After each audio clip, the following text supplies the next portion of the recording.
Hello दोस्तों, स्वागत है आपके YouTube channel NK ideal coaching classes में। आज हम संख्या पद्धति की अगली सीरीज में प्राकृतिक संख्या का अध्ययन करेंगे। देखते हैं प्राकृतिक संख्याएं। जिन संख्याओं की सहायता से वस्तुओं की गणना की जाती है उन्हें हम प्राकृतिक संख्या कहते हैं। जैसे 1, 2, 3, 4, 5, 6 एंड सो ऑन। मतलब कि आगे भी जितनी भी संख्या होंगी सभी क्या होंगी? प्राकृतिक संख्या होंगी। हम जिन संख्याओं की सहायता से किसी भी वस्तु की गणना करते हैं हम उन्हें प्राकृतिक संख्या कहते हैं। जैसे केला लेने जाते हैं बाजार में तो 1 दर्जन, आधा दर्जन या 2 दर्जन के हिसाब से केला खरीदते हैं, तो उसमें काउंटिंग करते हैं। जब तक 12 केले ना हो जाएंगे तब तक हम 1 दर्जन नहीं कहते हैं। तो काउंट करते हैं, जब तक 12 नहीं होंगे यानी 1 से लेके 12 तक काउंटिंग करते हैं तो सभी क्या हैं? प्राकृतिक संख्याएं हैं।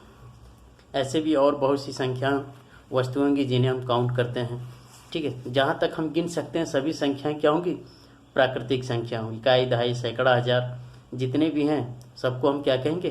प्राकृतिक संख्या कहेंगे। ठीक है, अब आगे देखिए पूर्ण संख्या। पूर्ण संख्या क्या होती हैं? जब हम प्राकृतिक संख्याओं में शून्य को मिला देंगे तो प्राप्त संख्याएं जो है पूर्ण संख्या होंगी।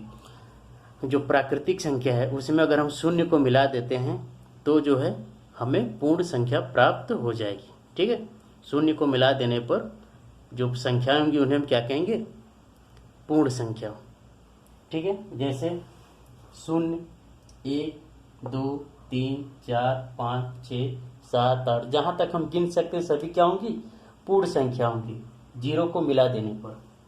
नोट नंबर 1 कि सभी प्राकृतिक संख्याएं पूर्ण संख्या होती हैं। सभी प्राकृतिक संख्याएं पूर्ण संख्याएं होती हैं, जबकि शून्य क्या होगा? प्राकृतिक संख्या नहीं है। शून्य जो है सबसे छोटी पूर्ण संख्या है। सभी संख्याएं जो है पूर्ण संख्या होंगी।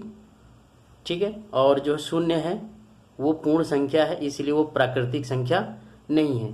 प्राकृतिक संख्या 1 से स्टार्ट होने के कारण जो है प्राकृतिक संख्या 1 से स्टार्ट होने के कारण शून्य जो है पूर्ण संख्या है, वह प्राकृतिक संख्या नहीं।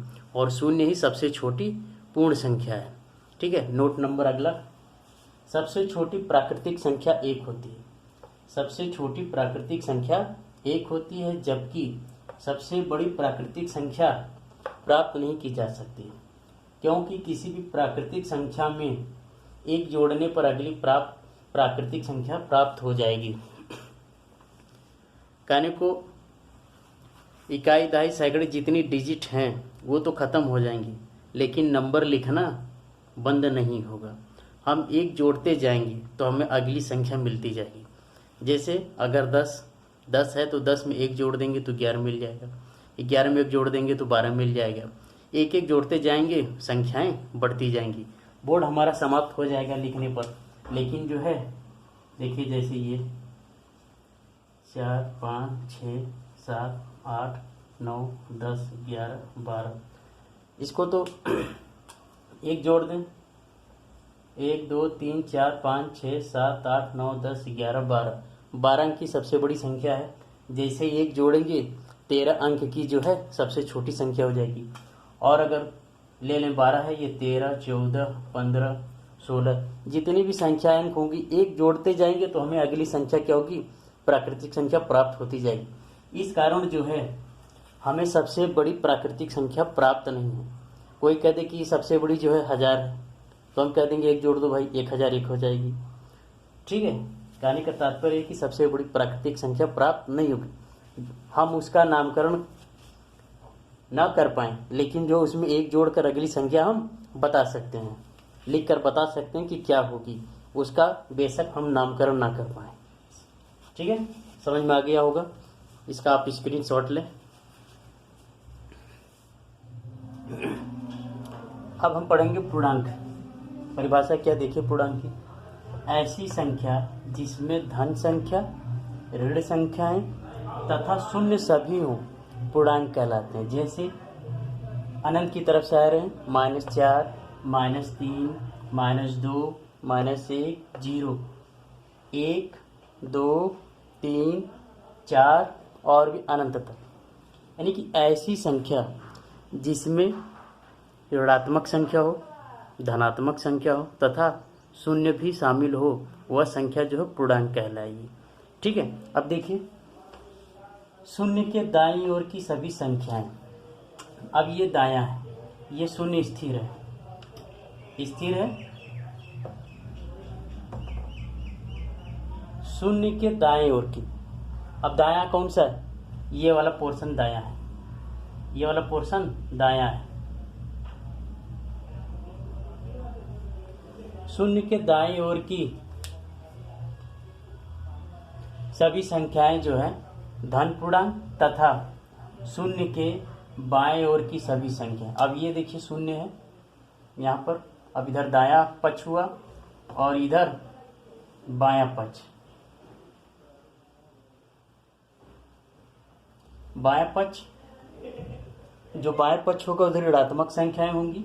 ठीक है, शून्य के दाएं ओर धनात्मक संख्या और बाएं ओर ऋणात्मक संख्या। ये जो है नंबर लाइन संख्या रेखा को प्रदर्शित ऐसे ही किया जाता है। रेखा खींचते हैं इस तरीके से, बीच में 0 रखते हैं, प्लस संख्या को इधर दर्शाते हैं दाहिनी तरफ, 1 2, इस तरीके से आगे इधर -1 -2, इस तरीके से दर्शाते हैं। शून्य ना तो धन पूर्णांक है ना तो ऋण पूर्णांक है। ठीक है, शून्य क्या है, सिर्फ पूर्ण संख्या है। देखिए अगली जो है संख्या पद्धति में अगली श्रृंखला है परिमेय संख्या। क्या होती है परिमेय संख्या? ऐसी संख्या जिसको अंश व हर अर्थात P बटा Q अंश व हर के रूप में हम व्यक्त कर सकते हैं, ऐसी संख्या को हम परिमेय संख्या कहते हैं।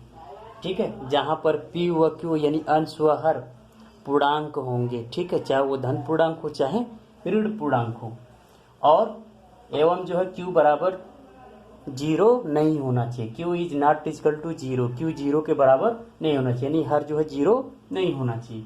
जैसे 2/3 1 के बटा 1 लिख सकते हैं, इसलिए 1 भी परिमेय संख्या होगी। -4/3 ये ऋण पूर्णांक का परिमेय संख्या है। -5/6 ये भी ऋण पूर्णांक का परिमेय संख्या है।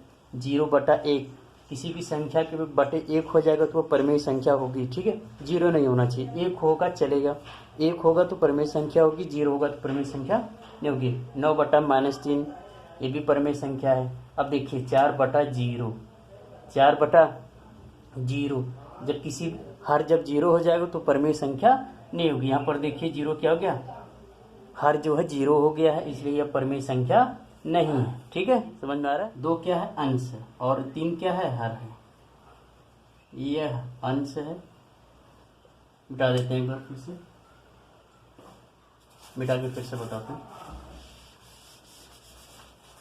यहाँ पर देखिए 2/3 लिखा हुआ था, 2/3। 2 क्या है, अंश, और 3 क्या है, हर। ये P है और ये Q, जिसे P/Q के रूप में लिख सके या अंश व हर के रूप में। ऐसी संख्या जिसे हम अंश व हर के रूप में लिख सकते हैं या P/Q के रूप में लिखें, वो संख्या परिमेय संख्या होगी। देखिए यहाँ पर 2 और 3 अंश है, हर है, ये भी अंश है और ये हर है, अंश है, हर है। Q बराबर 0 के, इसलिए परिमेय संख्या नहीं है। ये भी P और Q के रूप में है। आशा करते हैं कि आपको परिमेय संख्या समझ में आई होगी, और वीडियो पसंद आए तो लाइक शेयर सब्सक्राइब करें एवं कमेंट में बताएं कि आपको समझ में आया या नहीं आया। अगर आपको कुछ क्वेश्चन पूछने हैं तो आप ज़रूर कमेंट करें, आपका समाधान किया जाएगा।